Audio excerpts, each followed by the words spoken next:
નમસ્કાર મિત્રો, સ્વાગત છે તમારું બી કોમ્પિટિટિવ યુટ્યુબ ચેનલમાં। આજે આપણે ગુજરાતી વ્યાકરણનો એક મહત્વનો ટોપિક અલંકાર વિશે જાણીશું।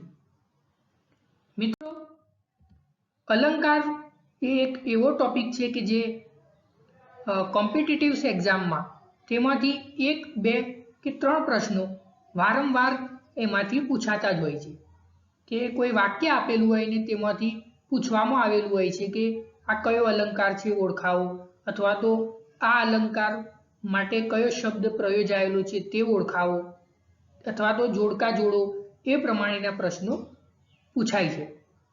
તો આપ આ વિડીયોને અંત સુધી જોશો કે જેથી કરીને આપ આવા પ્રશ્નોના જવાબો આપવા માટે સમર્થ બની શકો। તો શરૂઆત કરીએ અલંકાર। અલંકાર એટલે શું? તો અલંકાર એ એક એની આપણે સંધિ છૂટી પાડીશું તો સંધિમાં શું બનશે? અલમ વત્તા ક્રુ એટલે કે અલંકાર બનશે। અલમ વત્તા ક્રુ એટલે અલંકાર। અલંકાર એટલે આભૂષણ। અલંકાર એટલે આભૂષણ એટલે કે ઘરેણું। કોઈ આપણા જોડે આભૂષણ હોય અથવા ઘરેણું હોય તો એને આપણે આપણા માટે એક અલંકાર છે તે કહી શકીએ। વાણીની સજાવટ કરવાવાળા શબ્દોને અલંકાર કહે છે। એટલે કે જે આપણી બોલી હોય છે કે આપણી જે વાણી હોય છે તેને સજાવવા માટે આપણે અમુક શબ્દો વાપરીએ છીએ। એવા શબ્દોને કે જે આપણા વાક્યમાં અને આપણી વાણીમાં મીઠાશ પેદા કરે છે તેને અલંકાર તરીકે ઓળખવામાં આવે છે। હવે વાત કરીએ અલંકારના પ્રકારો વિશે। તો અલંકારના મુખ્ય 2 પ્રકાર છે। એક શબ્દાલંકાર કે જેમાં શબ્દ દ્વારા વાણીમાં મીઠાશ લાવવામાં આવે છે, અને બીજો મુખ્ય પ્રકાર છે તે છે અર્થાલંકાર કે જે અર્થ દ્વારા તેમાં વાણીમાં મીઠાશ લાવવામાં આવે છે। તો મિત્રો, આજના આપણે આ વિડીયોમાં શબ્દાલંકાર અને તેના પ્રકારો વિશે જાણીશું। તો વાત કરીએ શબ્દાલંકારના પ્રકારો વિશે। તો શબ્દાલંકારના મુખ્યત્વે 4 પ્રકાર છે। તે છે વર્ણાનુપ્રાસ એટલે કે વર્ણ સગાઈ અલંકાર, બીજો છે શબ્દાનુપ્રાસ કે જેને યમક અલંકાર તરીકે પણ ઓળખવામાં આવે છે, ત્રીજો પ્રકાર છે પ્રાસાનુપ્રાસ એટલે કે તેને તરત પ્રાસ તરીકે પણ ઓળખવામાં આવે છે, અને ચોથો પ્રકાર છે તે છે અંત્યાનુપ્રાસ અલંકાર। હવે વાત કરીએ વર્ણાનુપ્રાસ અલંકાર વિશે। તો કોઈ પંક્તિને વાક્યમાં એકનો એક અક્ષર વર્ણ એટલે કે અક્ષર વારંવાર આવે ત્યારે તેને વર્ણાનુપ્રાસ કે વર્ણ સગાઈ અલંકાર કહેવામાં આવે છે। કોઈ પંક્તિ હોય કે કોઈ વાક્ય હોય એમાં કોઈ અક્ષર, કોઈ શબ્દ, કોઈ વર્ણ જો વારંવાર આવતો હોય તો એવા પંક્તિમાં વર્ણાનુપ્રાસ અલંકાર છે તેમ કહેવાય। ઉદાહરણ તરીકે કાનમની કોરકલા કેલલ કુંજન કરે। તો આ વાક્યમાં તમે જોઈ શકો છો કે ક વર્ણનું પુનરાવર્તન થઈ રહ્યું છે। જેમ કે કાનમની કોરકલા કેલલ કુંજન કરે, તો આમાં ક વર્ણનું પુનરાવર્તન થઈ રહ્યું છે। બીજું એક ઉદાહરણ છે મીઠા મધુ ને મીઠા મોરલા રેલોલ। તો આ વાક્યમાં મ નો વર્ણનું પુનરાવર્તન થઈ રહ્યું છે, વધુમાં આમાં લ નું પુનરાવર્તન પણ થઈ રહ્યું છે। તો આવી રીતે આપણે વર્ણાનુપ્રાસ અલંકારને ઓળખી શકીએ છીએ। બીજું એક ઉદાહરણ છે ઝૂકી ઝાડના ઝુંડની ઝાઝી ઝાડી। તો આ વાક્યમાં પણ જ વર્ણનું પુનરાવર્તન છે કે જે વર્ણાનુપ્રાસ અલંકારને દર્શાવે। હવે વાત કરીએ શબ્દાનુપ્રાસ અલંકારના યમક અલંકાર। યમક અલંકાર એટલે કે શબ્દાનુપ્રાસ અલંકાર।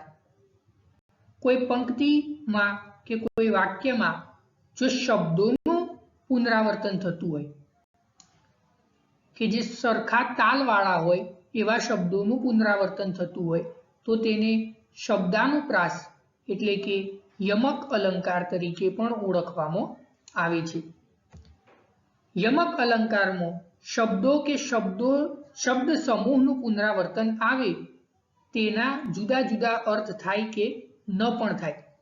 આ અલંકારમાં જે શબ્દોનું પુનરાવર્તન થાય છે તેના જુદા જુદા પણ અર્થો થઈ શકે અથવા ન પણ થતા હોય, પરંતુ આપણે તો શબ્દ અલંકારને ઓળખવા ધ્યાન શું રાખીશું કે શબ્દો અથવા તો સરખા તાલવાળા શબ્દોનું પુનરાવર્તન જોવાનું છે. આપણે ઉદાહરણ તરીકે સમજીએ કે હળવે હળવે હરજી મારે મંદિર આવો રે. તો આ વાક્યમાં હળવે હળવે શબ્દનું પુનરાવર્તન થઈ રહ્યું છે. તો હળવે હળવે હરજી મારે મંદિર આવો રે આ એક શબ્દાનુપ્રાસ એટલે કે યમક અલંકારનું ઉદાહરણ બને છે. બીજું છે તું તો પરંતુ તાજનો એ તાજ છે. તો આ વાક્યમાં પણ તાજ શબ્દનું પુનરાવર્તન થાય છે. તો આને પણ યમક અલંકાર તરીકે ઓળખવામાં આવશે. ત્રીજો ઉદાહરણ છે જવાની તો જવાની છે. તો આ વાક્યમાં જવાનીનો શબ્દનો પુનરાવર્તન થયું તો તે શબ્દાનુપ્રાસ અલંકાર બનશે. ગાયક ન લાયક તું ફોગટ ફૂલાણો છે. તો આ વાક્યમાં પણ ગાયક અને લાયક જેવા તાલવાળા શબ્દોનું પુનરાવર્તન થયું છે. તો આ પણ શબ્દાનુપ્રાસ અલંકાર તરીકે ઓળખાશે. હવે વાત કરીએ પ્રાસાનુપ્રાસ અલંકારની. તો કોઈ પંક્તિની મધ્યમાં એટલે કે પ્રથમ ચરણના અંતમાં અને બીજા ચરણની શરૂઆતમાં, એટલે કે કોઈ પંક્તિ હોય છે તેનું પ્રથમ જે ચરણ હોય છે તેનો અંતમાં અને બીજા ચરણની શરૂઆતમાં જો એક સરખા પ્રાસ ધરાવતા શબ્દો આવે તો ત્યારે તેને પ્રાસાનુપ્રાસ અલંકાર બને છે. તેને તરત પ્રાસ અલંકાર તરીકે પણ ઓળખવામાં આવે છે અને તેને પ્રાસ સાંકળી અલંકાર તરીકે પણ ઓળખવામાં આવે છે. તો આના મિત્રો ત્રણ નામ થયા: પ્રાસાનુપ્રાસ અલંકાર અથવા પ્રાસ સાંકળી અલંકાર અથવા તો તરત પ્રાસ અલંકાર તરીકે ઓળખવામાં આવે છે. ઉદાહરણ તરીકે મહેતાજી નિશાળે આવ્યા લાવ્યા પ્રસાદને કર્યો ઉત્સવ. તો આ વાક્યમાં અથવા તો આ પંક્તિમાં શું છે, પહેલું ચરણ છે એનો અંત ક્યાં થાય છે? મહેતાજી નિશાળે આવ્યા. તો અહીંયા એનો અંત થાય છે. ફર્સ્ટ જે પંક્તિ છે તેનો કે મહેતાજી નિશાળે આવ્યા અને બીજી પંક્તિની શરૂઆત બીજા ચરણની શરૂઆતમાં લાવ્યાથી થયું. તો આ બંને પહેલી પંક્તિની અંત અને બીજા પંક્તિની શરૂઆત, પ્રથમ ચરણનો અંત અને બીજા ચરણની શરૂઆતમાં જો એક સરખા પ્રાસ ધરાવતા શબ્દો હોય, જેમ કે અહીંયા આવ્યા લાવ્યા એક સરખો આમ પ્રાસ ધરાવે છે, તો તેને પ્રાસ સાંકળી અલંકાર અથવા પ્રાસાનુપ્રાસ અલંકાર કે તરત પ્રાસ. તરત કેમ કે આ શબ્દ અહીંયા આવે તો એના પછીનો જે શબ્દ હશે તે એક ખાસ પ્રકારનો એક સરખી રીતે પ્રાસ ધરાવતો હશે, તો તેને તરત પ્રાસ અલંકાર તરીકે પણ ઓળખવામાં આવે છે. તો આ વાક્યમાં મહેતાજી નિશાળે આવ્યા લાવ્યા પ્રસાદને કર્યો ઉત્સવ શબ્દમાં પ્રાસાનુપ્રાસ અલંકાર છે. બીજું ઉદાહરણ છે ન વિદ્યા વલણયો જે તે સદાવત પ્રામે. તો આ વાક્યમાં પણ જે અને તે એ બંને પ્રાસાનુપ્રાસ એટલે કે પ્રાસ સાંકળી અલંકાર દ્વારા નું ઉદાહરણ છે. ત્રીજું ઉદાહરણ છે હરિના જન તો મુક્તિ ન માંગે માંગે જન્મો જન્મ અવતાર રે. તો આ વાક્યમાં માંગે અને માંગે બંને એક સમયનો પ્રાસ ધરાવે છે અને પહેલા ચરણની અંતમાં અને બીજા ચરણની શરૂઆતમાં જે શબ્દો છે તેનો એક પ્રાસ બને છે, તો આને પ્રાસાનુપ્રાસ અલંકાર કે પ્રાસ સાંકળી અલંકાર તરીકે ઓળખવામાં આવે છે। હવે આપણે અંત્યાનુપ્રાસ અલંકાર વિશેની વાત કરીએ। કોઈ પણ પંક્તિમાં બે પંક્તિ કે ચરણના અંતમાં જો એક સરખા પ્રાસ ધરાવતા શબ્દો આવે ત્યારે તેને અંત્યાનુપ્રાસ અલંકાર તેમાં જોવા મળે છે કે અંત્યાનુપ્રાસ અલંકાર બને છે। ઉદાહરણ તરીકે એક પંક્તિ છે, ઓ ઈશ્વર ભજીએ તને મોટું છે તુજ નામ, ગુણ તારા નિત ગાઈએ થાય અમારા કામ।